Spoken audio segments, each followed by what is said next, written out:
This copyrighted telecast may not be reproduced, retransmitted, or used in any form without the authorized written consent of NASCAR Broadcasting. NASCAR would like to thank all of our loyal fans for your continued support, and we hope you enjoyed today's broadcast. Now the car is slowing down. Oh, car in trouble. It's Jeff Gordon in the wall. Warden pasted the wall, picked it back up. He's trying to work his way to the bottom of the track. He couldn't get in. Everybody's still squirrely. There goes the 29. The guy that won yesterday, Grissom loose. He gets tagged by Nemechek. Two more cars spinning. Is that Rusty Wallace getting tagged? Wallace working his way up, and Rick Mast in that collision. Gordon at number 24. High up on the racetrack. They're almost 3 deep there, and yes, he does get tagged just a little bit from Jeremy Mayfield just behind him in the RCA car. He got into him and turned him in. He just got into the wall pretty hard there. What a recovery. Oh, we have contact. That's Ernie Irvin into the wall. Ernie Irvin getting slapped coming out of the tri-oval and lifting. A lot of smoke pouring out of that car. He's still up on the high side. And I think there's a lot of damage to that car, Ken, unfortunately. Caution not out as yet. He stays way up. Watch up on the side of your screen there up against the wall. He gets tagged. It looked like maybe Dallenbach was in there underneath him. But they were 3 and 4 wide there. Just ran out of room coming off that tri-oval. Another look. You know, we've always come up like second place.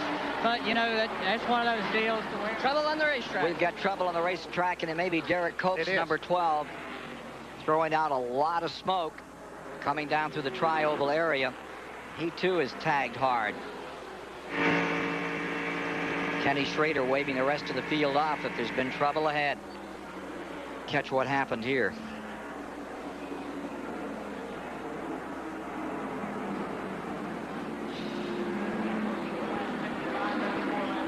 You know, Ned, it looked like the car might have been pushing a little bit, and he tried to keep his foot in it coming off the corner, and maybe just got into the wall. We have another angle. And they're still running side by side in the corner, and in the lead group right here, there's not a loser in that bunch. Anybody could win this race still yet. Ooh, John Andretti sideways. In the wall. John Andretti taking a hard hit. And fortunately, it's a single car incident, but it's a hard hit for John Andretti. Don't know how Michael Waltrip, he might have got out of that okay. He was... NASCAR officials putting out the flag. And you can see right there, Ken, the back end breaks loose on the car, and it goes around. He was on the inside of Robert Presley, and here is Michael Waltrip down on the inside. Nowhere to go, gets tagged, damage on the right front of his Ford.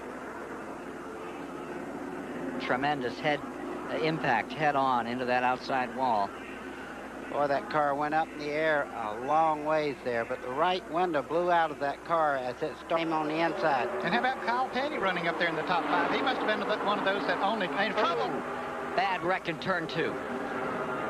That's Mike Wallace, number 90, front end gone on the Donlevy car.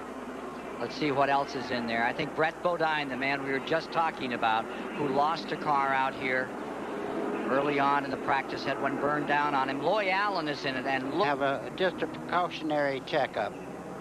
And it looked like that Mike Wallace was sort of in the middle of a 3-car deal there. His car got loose, and his car did just exactly what Andretti's did. The back end started around, and he couldn't.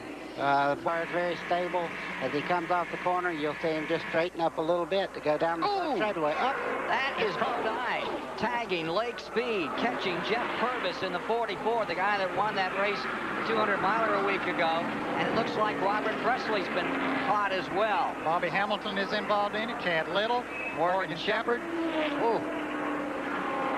Big incident in turn 4.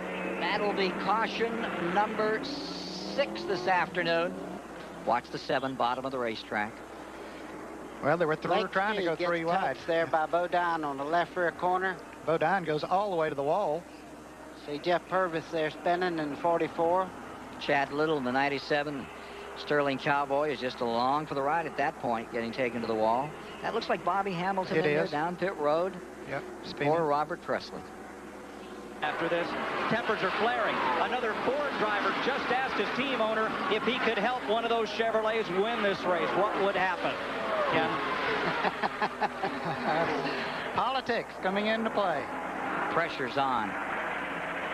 When it gets right down to it on that last lap or the last lap or two, I don't think it matters whether it's a Ford or a Chevrolet or whatever it is. Every one of those drivers wants to win the Daytona 500.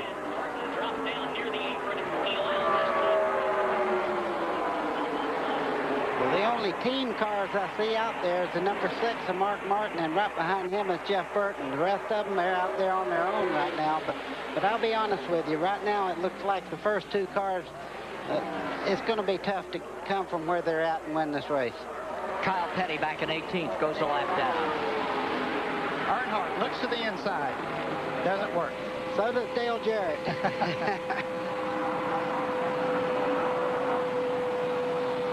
Well, take your choice, folks. This is it. It's the Dale and Dale show once again. Ford is out in front. Chevy is in second. 18 years of trying for Earnhardt. He's there. He's in front. He'll use anything he's got to take this one out of the fire. Jarrett, very much his own man.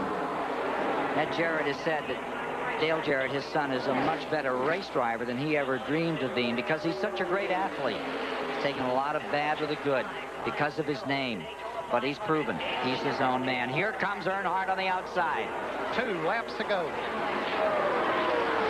And Schrader, all that trouble last year, time after time, engines erupting, the terrible crash at Talladega, and he kept on coming back.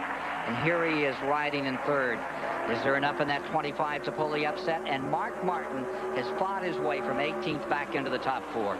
Ken, we've seen 4 abreast racing here all week long in practice. It may come down to that on the last lap. You never know. They are getting tight. Elliott coming up on the outside. He wants to get in the thick of this thing. Here they come for the white flag one more time. 1 to go. How about it, Ned? See if he can bring him home. Well, he's got to do what he's been doing, block them all the way. That Ford is running awfully good. And like I told you in 1993, Dale, keep her down on the inside. Don't let him get down there, but he might try to come up on the outside coming off the turn. Here it is, the Dale and Dale show once again here at Daytona. Earnhardt trying to make a move. Look at him switch back and forth. Jarrett blocks him one more time. Here comes Earnhardt to the inside, but he can't make the move. And the Chevrolets race each other back there. Jarrett hanging on down on the inside. Come on, Dale. Put it in the middle, buddy. Do all you can. Winning 2 Daytona 500s will be too much. Here he comes to the line, and Dale Jarrett is going to pull it off at Daytona, his second Daytona 500 win. Wow. Man, it was almost as good as it was the first time. Oh, that is unbelievable. I really didn't think he could hold them off. What a heartbreak for Earnhardt. What a great victory for Jarrett. He's done it for the second time in the 38th running of the great American race. Put the name Jarrett at the top of the list. Dale Jarrett's done it. We're going to meet him in a moment. A dramatic finish today. Earnhardt gave it everything he had, threw everything he had at that number 88. But when it was over, the Robert Yates car has won. There's Zachary, a little concerned. Oh, Zachary, you don't know what's going on. This copyrighted telecast may not be reproduced, retransmitted, or used in any form without the authorized written consent of NASCAR Broadcasting. NASCAR would like to thank all of our loyal fans for your continued support, and we hope you enjoyed today's broadcast. The 1996 Daytona 500 has been a presentation of CBS Sports.